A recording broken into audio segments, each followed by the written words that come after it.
નારાયણજીને કહે છે યમ એવ એષ વૃણુતે તેન લભ્યઃ તસ્યૈષ આત્મા વિવૃણુતે તનું સ્વામ. જે એ પરમાત્માની વરણી કરે છે, પસંદગી કરે છે. તમે પસંદગી કોની કરો? ફરી એની જ વાત આવી. આ જયારે સ્વયંવર થાય છે, આ વર્ણી શબ્દ સ્વયંવર જે છે એ આ ઉપનિષદ માંથી આ શબ્દ આવેલો છે. સ્વયંવર, વર એટલે વર્ણી, વૃણુતે. તો વર્ણી કોની કરે? એને જે ગમે એની જે વર્ણી કરે.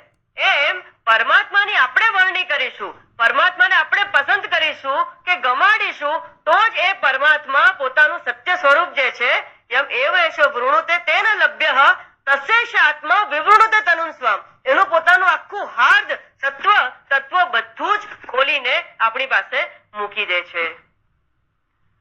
તો આ તમે ક્યારે કરી શકો? જયારે પેલું ગમતી વાત આવે, પસંદગી આવે, અને પસંદગી કરવા માટે ભક્તિ અને ઉપાસના તમને સમજાવવામાં આવે છે, પણ ત્યાંથી જ અટકી નથી જતું. ત્યારબાદ આ જે ગમી ગયેલો પરમાત્મા કોણ છે એનું જ્ઞાન તમને જ્યાં સુધી નહીં જાય ત્યાં સુધી મુક્તિ, મોક્ષ કે શાશ્વત શાંતિ ન મળે. મુક્તિ અને મોક્ષ ની વાત જવા દો, કારણ કે આપણને ખબર જ નથી.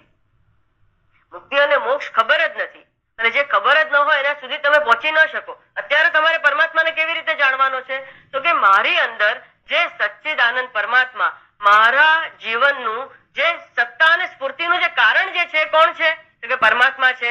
પણ અત્યારે હું પરમાત્માને જાણવા માટે શા માટે પ્રવૃત્ત થાઉં છું? ભાઈ, મારે શાશ્વત શાંતિ જોઈએ છે, મારા શાશ્વત સુખનું કારણ જોઈએ છે, શાશ્વત સંતોષ જોઈએ છે, શાશ્વત પ્રસન્નતા જોઈએ છે. તો પરમાત્માનું જો તને સત્ય જ્ઞાન હોય જે તારી અંદર અહમ તૈયાર તરીકે વિલસી રહ્યો છે, અને એ પરમાત્માને તું પૂર્ણ શાશ્વત જાણી લે, તો તું પોતે પણ પૂર્ણ અને શાશ્વત થઈ જાય, તો તને શાશ્વત સુખ અને દુઃખની આત્યંતિક નિવૃત્તિ થઈ જાય. અને આ જયારે ખબર પડે કે શાશ્વત સુખ હું જ છું, તેને મુક્તિ કહેવાય છે. મુક્તિ પછી આવે છે. મુક્તિ આપોઆપ ખબર પડી જાય છે કે આ મુક્તિ છે. મુક્તિનો પ્રયત્ન પછી નથી કરવો પડતો. તો કહેવાનું તાત્પર્ય કે જાણવાનું અલ્ટિમેટલી શું જાણવાનું છે? તો કે પરમાત્માનું સાચું સ્વરૂપ શું છે, હકીકતમાં આ બધું શું થઈ રહ્યું છે એ જાણવાનું છે. એની પૂર્વ ભૂમિકા રૂપ તમારી પાસે તપશ્ચર્યા, તપ, દાન, જપ, તપ, યોગ, દર્શન બધું કરાવવામાં આવે છે. તો શ્રીમદ ભાગવતના આ પહેલા શ્લોકમાં જ્યારે કોઈ પણ પરંપરાના ગુરુઓ કોઈ પણ ગ્રંથનું નિર્માણ કરે ત્યારે પ્રથમ જે શ્લોક હોય એની અંદર નો અધિકારી કોણ છે, વિષય કોણ છે, પ્રયોજન કોણ છે, એને અનુબંધ ચતુષ્ટય કહેવાય વેદાંતની ભાષામાં. તો અને પ્રતિપાદક વિષય કોણ છે, સંબંધ કેવો છે પ્રતિપાદક વિષયનો અને પ્રતિપાદ્યનો, તો એ પહેલા શ્લોકમાં દર્શાવવામાં આવે છે. પહેલો શ્લોક મંગલાચરણ તરીકે બી થાય છે, ગુરુજનોને સ્મરણાંજલિ અને શ્રદ્ધાંજલિ પણ હોય છે, અને સાથે સાથે જે વક્તા જે હોય છે, વક્તા પોતે કહે છે કે મેં આ ઉદ્દેશ્યથી આ કાર્ય લખવાનું શરૂ કર્યું છે, મારો આ ઉદ્દેશ એવી ને એવી રીતે છેલ્લે સુધી એવો ને એવો રે, એવી છે પરમાત્મા, તમે મને શક્તિ આપો. તો શ્રીમદ ભાગવતનો પહેલો શ્લોક છે, જે હાર્દ છે, એ તત્વ આપણે સમજીએ. કારણ કે જે તત્વશ્લોકી ભાગવતનો વિષય આપણે જે પસંદ કર્યો છે એ જે રીતે 9મો અધ્યાય ભગવદ ગીતાનો આખો સાર છે, એવી રીતે ચતુશ્લોકી ભાગવત આખા 18,000 શ્લોક જે છે શ્રીમદ ભાગવતના, એનો સાર અને સત્વ અને તત્વ છે. માટે સીધું એને પકડી ન લેવાય. એના સુધી પહોંચવા માટે તમારે થોડીક તો તૈયારીઓ કરવી પડે. જેમ માઉન્ટેનિયરિંગમાં તમારે માઉન્ટ એવરેસ્ટ ઉપર ચડવું હોય, નાની ટેકરી ઉપર અહીંયા ચડવું હોય, તો એટલી તૈયારી નહીં કરવી પડે. એકદમ તમને સારા બૂટ પહેરવા પડે. એનાથી વધારે ટેકરીઓ પર ચડવું હોય તો, નારાયણ આશ્રમ સુધી જવું હોય તો થોડા વધારે વેલ ઇક્વિપ થવું પડે. પણ એવરેસ્ટ ચડવો હોય તો ઘણા બધા ઇક્વિપ થઈને જવું પડે. ઇનફેક્ટ તમારે ઓક્સિજન લઈને જવું પડે. અને એટલા જ માટે ગઈકાલે પૂર્વ તૈયારી કરી કે મય આવેશ્ય. અને જયારે તમે આટલું અઘરું ચઢાણ ચડતા હો ત્યારે તમને બીજો કોઈ પણ વિચાર આવે આજુબાજુનો? તમારી પાછળ તમારું કોઈ એકદમ પ્રિય સગું ચાલતું હોય ને તેનો વિચાર નહીં આવે કે એનું જે થવું હોય તે થાય, હું મારું જો મારું એક સ્ટેપ જો ચૂકી જશે તો હું પાછો નીચે જતો રહીશ અને ફરી ચડવાની તાકાત હવે મારામાં નથી. એવી જ રીતે જે પ્રાયોરિટીની વાત કરી હતી ને કે ફર્સ્ટ પ્રાયોરિટી પરમાત્મા, અને બીજી, ત્રીજી, ચોથી અને છેલ્લી પ્રાયોરિટી કોણ? તો કે પરમાત્મા. છેલ્લી પ્રાયોરિટી કાઢીને બીજો કોઈ પણ વિચાર કરો તો સમજો તમે માઉન્ટ એવરેસ્ટ પરથી પડ્યા. આ પરમાત્માનું જે ગુહ્ય જ્ઞાન જે છે એને તમે આત્મસાત ક્યારે પણ નહીં કરી શકો. અને માટે be alert, very alert and vigilant એવું કહેવામાં આવ્યું છે. તો પહેલા શ્લોકનો જે હાર્દ છે તે આપણે સમજીએ. એટલે શ્રીમદ ભાગવતની જે ગુણવત્તા છે, આપણે પરમાત્માની ગુણવત્તાનો આપણે તો ક્યાસ કાઢી જ નથી શકવાના. અસિતગીરી સમમ સ્યાત કહી દીધું, પણ તે છતાં પણ અસિતગીરી સમમ સ્યાત, ભાઈ પરમાત્મા તારા ગુણોનો પાર નીકળી જ શકે એમ નથી, માટે હું આટલો પ્રયત્ન પણ નથી કરતી, એ બરાબર નહીં. પ્રયત્ન રાહિત્યમ તો ક્યારે ન થવું જોઈએ. પરમાત્મા આપણો પ્રયત્ન સ્વીકાર કરે એવી પ્રાર્થના સાથે આપણે પ્રવેશ કરીએ. જન્માદ્યસ્ય યતઃ અન્વયાદિ તરતઃ ચ અર્થેષુ અભિજ્ઞઃ સ્વરાટ. આ પહેલો જ શબ્દ છે, જન્માદ્યસ્ય યતઃ. વેદાંતના આપ બધા શ્રોતાઓ છો, સુજ્ઞ શ્રોતાઓ. બ્રહ્મસૂત્ર ખ્યાલ હશે તમને. બ્રહ્મસૂત્રના રચયિતા કોણ? તો કે ભગવાન શ્રી વેદ વ્યાસ બ્રહ્મસૂત્રના રચયિતા. તેઓએ પહેલું સૂત્ર રચ્યું, અથા તો બ્રહ્મ જિજ્ઞાસા. અથા એટલે ભગવદ ગીતાના 1 થી 6 અધ્યાયને આત્મસાત જેણે કરી લીધા હોય એ જ બ્રહ્મસૂત્રની પુસ્તક પણ જોઈ શકે છે આંખેથી. ખોલવાની તો હજી પરમિશન નથી. 1 થી 6 અધ્યાય અપ ટુ ડેટ આત્મસાત કર્યા હોય ને એની પહેલા આખી વિવેક ચોડામણી, આખી અપરોક્ષાનુભૂતિ થઈ જવી જોઈએ, આખી ગળી પીને પીવાઈ જવી જોઈએ. અથા તો અથ એટલે કે સાધન ચતુષ્ટય સંપન્ન પછી આ નથી મળતો પરમાત્મા. એનું કારણ આ છે, આપણે ભૂલો આપણે શોધી લઈએ કે ક્યાં ક્યાં ચૂકી ગયા છીએ, ક્યાંક વિવેક, વૈરાગ્ય, ષટ સંપત્તિ અને મુમુક્ષુતા ક્યાંક ખૂટી ગયા છે ને તો લાગી ગયું હોત અત્યાર સુધી.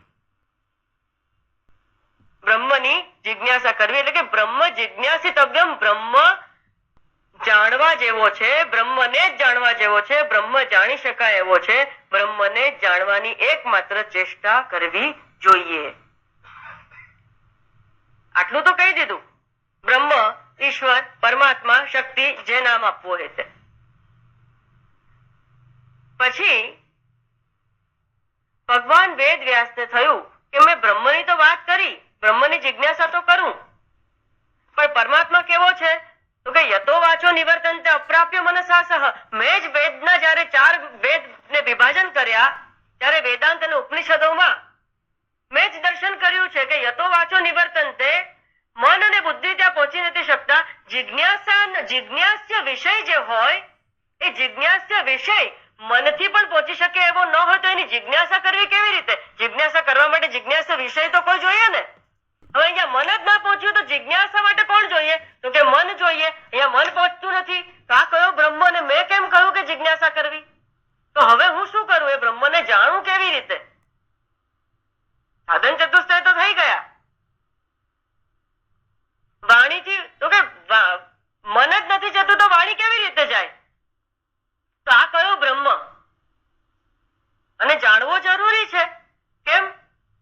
તદ્વિજ્ઞાનાર્થમ કહ્યું. યજ જ્ઞાત્વા મોક્ષ્યસે શુભ અશુભાત કહ્યું. જ્ઞાત્વા તમ મૃત્યુમત્યેતિ. એવી ઉપનિષદમાં વ્યાસ ભગવાન વેદ વ્યાસે જ વાત આ કરી છે કે એને જાણીને જ મૃત્યુનું અતિક્રમણ થઈ શકે. કસ્મિન્નુ ભગવો વિજ્ઞાતે સર્વમિદમ વિજ્ઞાતમ ભવતિ ઇતિ તદ વિજિજ્ઞાસિતવ્યઃ. આ વિજિજ્ઞાસાની વાત દરેકે દરેક ઉપનિષદોમાં આવી. એટલે જાણવું જાણવું જાણવું, વાંચી વાંચીને વેદ વ્યાસ ભગવાને કહ્યું કે એને જાણો. આટલું કહી દીધું. હવે કે જાણવું કોને? જાણવું તો કોઈ કાલ ઉઠીને કોઈ મને પૂછે કે હે વેદ વ્યાસ ભગવાન, જિજ્ઞાસા તમે કરાવી એ બ્રહ્મ જણાયો એ કેવો છે? તો કે એ નથી ખબર, કહી નથી શકતો. કહી નથી શકતા તો તમે જાણી પણ કેવી રીતે શકો? એ કહેવાય એવું નથી એવું પણ તમે કેવી રીતે કહી શકો? આ પરમાત્માને જાણવાની શરૂઆત કેવી રીતે કરવી? એમ કરીને ખિન્ન થઈને સરસ્વતી નદીના કિનારે બેસી જાય છે વેદ વ્યાસ ભગવાન. ત્યાં નારદજી નારાયણ નારાયણ કરતા પધારે છે અને નારદજી બ્રહ્માજી પાસેથી જ આવ્યા હોય છે. બ્રહ્માજી પાસેથી શ્રીમદ ભાગવતનું શ્રવણ કરીને આવતા હોય છે અને વેદ વ્યાસ ભગવાનને ખિન્ન જુએ છે એટલે નારદજીને બહુ આશ્ચર્ય થાય છે. કોઈ લૌકિક આપણા જેવા કોઈ પુરુષને જોયો હોત ખિન્ન હૃદય તો એને તો ખબર છે કે આ વાસ્તવમાં એટલો અટવાયો છે કે આ ખિન્ન ન હોય તો બીજો કોણ ખિન્ન હોય. એ આનંદમાં હોય તો આશ્ચર્ય થાય કે આને ક્યાંથી આનંદ. પણ વ્યાસ ભગવાનને ખિન્ન જોયા એટલે આશ્ચર્ય થયું અને પૂછે છે કે આપના આ દુઃખનું કારણ શું છે? આપ શેનો શોક કરવા બેઠા છો? તો કે છે કે બ્રહ્મની જિજ્ઞાસા કરવી, પણ હજુ સુધી મને એવું લાગતું નથી કે એ પરબ્રહ્મને મેં કદાચ જાણ્યો હોય, કારણ કે જિજ્ઞાસ્ય બ્રહ્મ જે છે એ મારા મનમાં સ્થાપી શકાયો નથી. પરમાત્માનું ધ્યાન હું કરી શકતો નથી, પરમાત્માને સ્થાપી શક્યો નથી. એ કયો બ્રહ્મ? ત્યારે કે છે કે તમે પરબ્રહ્મને માત્ર નિર્ગુણ નિરાકાર તરીકે જાણ્યો છે. તમે એટલું જ જાણ્યું છે પરબ્રહ્મ માટે કે કોઈ જ જગત કારણ છે, કોઈ જ છે, પણ એ કોણ છે? પરમાત્માનું ગુણ. પરમાત્માને પૂર્ણપણે તમે નથી જાણ્યો. પરમાત્માને એના સગુણ અને નિર્ગુણ બંને એસ્પેક્ટ થી તમે પરમાત્માને સંપૂર્ણપણે નથી જાણ્યો. માત્ર એનું એક નિર્ગુણ પાસું જ જાણ્યું છે અને માટે તમને સંતોષ નથી. કેમ? તમે સગુણ રૂપ લઈને આવ્યા છો. તમે તમારું પણ કારણ જાણતા નથી કે તમે પરમાત્માના અંશ અવતાર છો. તમે પરમાત્માની લીલાનું કોઈ દિવસ ગાન કર્યું નથી, શ્રવણ કર્યું નથી, પાન કર્યું નથી, જાણ્યું નથી. આ જગત ભલે ભ્રાંતિ છે, માનું છું કે જગત ભ્રાંતિ છે, વિવર્ત છે, સ્વપ્નું છે, બધી જ વાત બરાબર, પણ છે તો ખરું ને. સ્વપ્નું તો દેખાય છે તો સ્વપ્નનું કારણ પણ જાણો. સ્વપ્નને પણ જાણવું એ પણ ભગવાનનો એક ભાગ જાણવો છે. એને છોડી દેશો તો પેલો પૂરો નહીં જણાય. જેવી રીતે એક હીરો હોય, એક હીરાને તમારે જાણવું હોય તો આમ આગળથી એક જ બાજુથી જોશો તો જણાશે ના? એના મલ્ટિપલ ફેસેટ હોય, એને આખો ગોળ ફેરવવો પડશે ત્યારે તમે જાણ્યો કેવા છે એ હીરાને. તો પરમાત્માનું આખું ફેસેટ તમે ફેરવો તો આખી આ સગુણની ઝુંબણ જે છે, આ માયાપતિ જે છે, તો એ માયાપતિને જાણો, એની માયાને જાણો, માયાના ભ્રાંતિરૂપ કાર્યને પણ જાણો. સર્પ રજ્જુવત કાર્યને પણ તમારે એક વાર તો માનવું પડશે કે ભાઈ આ ભ્રાંતિ ઉત્પન્ન કરનારા પરમાત્મા છે. આટલું તો તમારે માનવું જ પડશે. એને માનવું નથી અને આ જગત ભ્રાંતિ છે એવું માનવું છે તો કેમ ચાલશે? એ થઈ શકશે નહીં. તો કે હવે શું કરું? પરમાત્માની લીલાનું વર્ણન ક્યાં આપેલું છે, કેવી રીતે છે? તો કે તમારા અહોભાગ્ય છે કે શ્રીમદ નારાયણે કેમ કર્તવ્ય વિમૂળ બ્રહ્માજીને, જેની વાત આપણે કાલે કરી હતી કે તપ કર્યા પછી વૈકુંઠ લોકના દર્શન કર્યા. વૈકુંઠ લોકના દર્શન કરીને જ્યારે એમને બ્રહ્માજીને, એ હું વાત તમને પછી કરીશ, અત્યારે ખાલી હું એનું જેસ્ટ આપું છું કે બ્રહ્માજીને જ્યારે ભગવાન નારાયણે ઉપદેશ આપ્યો શ્રીમદ ભાગવતનો, એ ઉપદેશ બ્રહ્માજીએ નારદજીને આપ્યો. એ નારદજીએ એવો ને એવો ઉપદેશ કોને આપ્યો? ભગવાન વેદ વ્યાસને આપ્યો અને કહ્યું કે ભાઈ આ લીલા છે, આ માયા છે, આ જગત આમ ઉત્પન્ન થયું છે. એમાં પાછું જ્ઞાન આપવા માટે, ભ્રાંતિ દૂર કરવા માટે, મોહ માયા અને અજ્ઞાન, આ જે અજ્ઞાનથી તમને પણ મોહ થઈ ગયો ને, તમને આ ખેદ થયો ને, આ અજ્ઞાન તો રમી જ રહ્યું છે. આ ભ્રાંતિમાં પણ અજ્ઞાન હેરાન કરી રહ્યું છે. તો જાણો એ માયાપતિને, તો આ અજ્ઞાન તમારું દૂર થઈ જશે. અને જેવો શ્રીમદ ભાગવતનો ઉપદેશ પૂરો થાય છે, વેદ વ્યાસ ભગવાનની બધા સંશયો વિદ્યતે હૃદય ગ્રંથિ છિદ્યંતે સર્વ સંશયા, બધા સંશય જતા રહે છે અને તેઓ બીજું કંઈ જ નથી કરતા, લોક કલ્યાણ માટે શ્રીમદ ભાગવતની રચના કરવામાં લાગી જાય છે.